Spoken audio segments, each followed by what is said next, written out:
Although anime has become a mildly accepted form of media compared to years prior, it's still looked down upon by a lot of people. A great reason for this is the fact that it's animated and people still see it as just cartoons. As years have gone by, this form of media has become even more mainstream, allowing us to enjoy incredible stories that blows us away, but it's still hard to recommend shows to other people. Take Chainsaw Man for example, a show about a man who becomes a demon and a chainsaw pops out of his head. I know, an oversimplification of the plot, but you get the idea. So, when Dandadan was released, I still found myself searching for a way to convince people that a show about a romantic duo fighting spirits and aliens is a very well written and enjoyable, especially when the fan service is so prominent in the majority of the scenes. Don't get me wrong, I enjoy the anime, but you've got to admit that it checks every mark of an anime stereotype: school, teenagers, supernatural forces, fan service, comedy, monster transformations, the entire package. When I read the premise of the show, I had two reactions. The first one being, why would I even care about a show about aliens and ghosts? Then I remembered Chainsaw Man and how much of an impact he left on me. And if you love that show, you should definitely read the manga. Digressing aside, I gave Dandadan a go, and at first I'll admit that it was okay at best. Not bad, mind you, but not mind-blowing either. The show is interesting because it tackles a topic I hadn't seen before: ghosts and aliens at the same time. But the reason I got attached to the show specifically is because of the two main characters, Momo and Ken, also known as Okarun. We start with Momo, who's far from your typical protagonist. Instead of the usual shy, nerdy guy meeting a cute girl, Momo immediately steals the spotlight by flipping off her ex in an epic first scene. She's tough, no nonsense, and completely over-dealing with her past. Things take a turn when she meets Okarun, a nerdy, alien-obsessed guy who's all about the paranormal. And rather than bonding over a shared interest, these two instantly clash because of their different beliefs. This disagreement sparks not a blossoming friendship but a full-blown rivalry. They challenge each other to investigate two paranormal hotspots. Momo heads to a location rumored to be inhabited by aliens, while Okarun visits a place known for mysterious spirit activity. Their arguments and bickering continue throughout the adventure as they try to prove whose beliefs are correct. The catch? It turns out that they are both right. Aliens and spirits are indeed real, and they're about to have a lot more trouble than they anticipated. The chaos begins when Okarun, during his investigation of the spirit-infested location, becomes possessed by a mischievous ghost. But this isn't your typical haunting. The spirit, who happens to be a turbo grandma with a ton of attitude, has some strange and awkward demands. Instead of just scaring him, she possesses him and asks for something completely ridiculous. She demands he let her suck his cucumber. Yes, you read that right, in exchange for freeing him from the possession. It's a bizarre and uncomfortable moment for Okarun, but it's only the beginning of the wild adventure. Meanwhile, Momo isn't sitting doing nothing. During her investigation of the alien hotspot, things take a much darker turn when she is almost abducted by extraterrestrials. However, instead of being frightened or captured, Momo's close encounter triggers her latent spiritual powers. The near probing experience, a typical Monday, unlocks abilities she never knew she had, making her more attuned to the spiritual world than ever before. From this point on, Momo is no longer just a skeptic, she's a spiritual powerhouse who can see and interact with paranormal forces in ways Okarun could never understand. Jeez, I can't believe there would be a day when I would actually have to write and record something like this.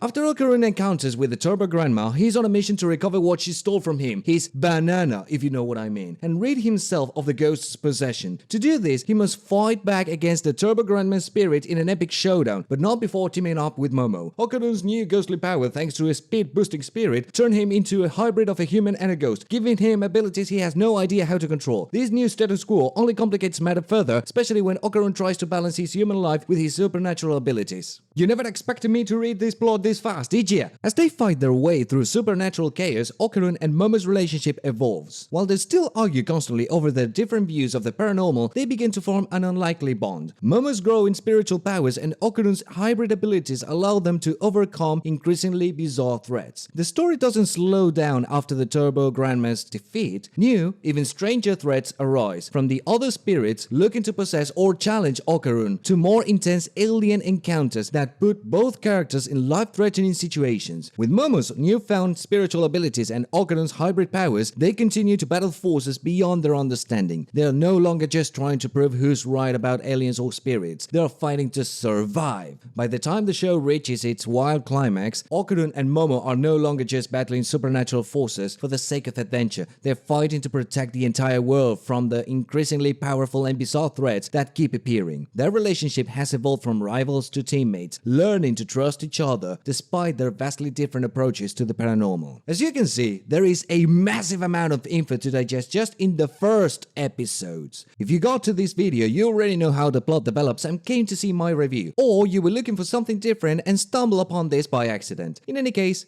welcome, like and subscribe. Please? Thank you.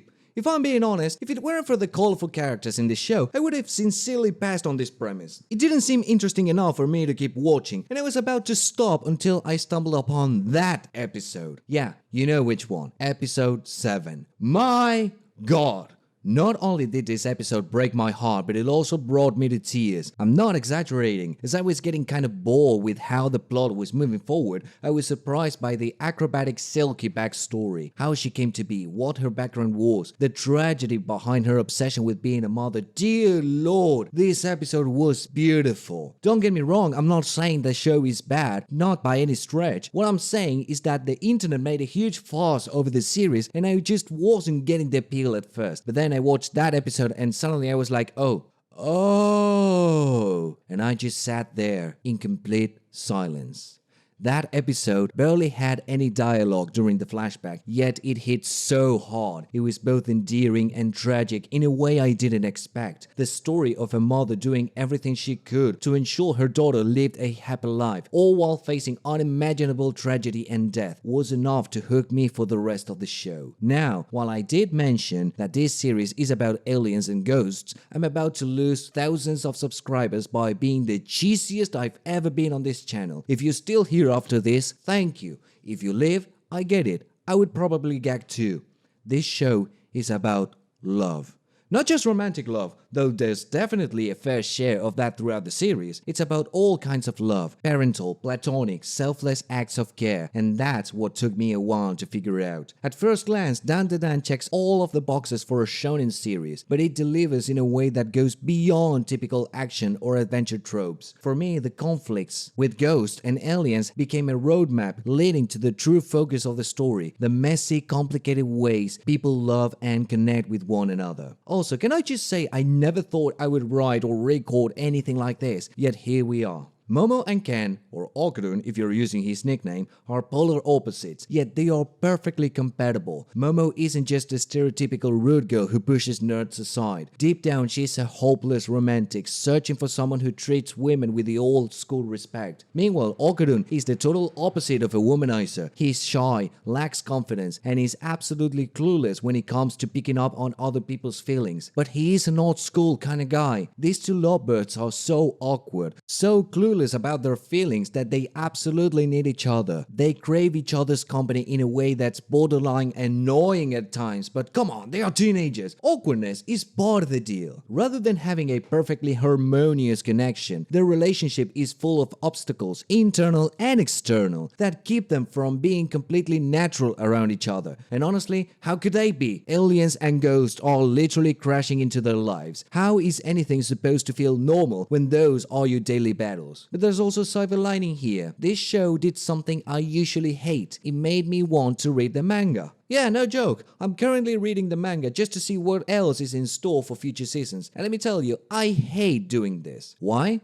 Because the manga isn't finished. I hate starting a series when there's no guarantee it will actually end or when it feels like it's going to take forever. I mean, I'm already caught up with One Piece. I was there when Attack on Titan dragged its way to a conclusion, and now here I am adding Dandadan to the list. Maybe after this, I finally give Hunter x Hunter a try. I know it's a great manga, but come on, there's been a hiatus ever since the fall of the Roman Empire. Anyway, let me know in the comments if you think I should dive into Hunter x Hunter. Maybe you'll convince me. So, to wrap things up, Dandadan has been a wild ride. What started as a show I wasn't sure I would vibe with turned into something that genuinely surprised me. Beneath all the chaos of aliens and spirits is a story about love, connection, and the messy, awkward ways we all try to make sense of our emotions, whether we're fighting interdimensional beings or just trying to figure out who we are. The characters are vibrant and layered. The plot keeps you hooked once you dig past the supernatural surface. And honestly, it's kind of the story that lingers in your mind long after you finished an episode. I wasn't expecting to say this, but I'm all in for what comes next, whether it's the future seasons or the manga, even if I hate myself for starting another unfinished series. If you're looking for something that delivers humor, action, and a surprising amount of heart, Dandadan might be just what you're looking for. I know it was for me. But anyway, this was all I had to say. This has been Juano, and thank you for watching.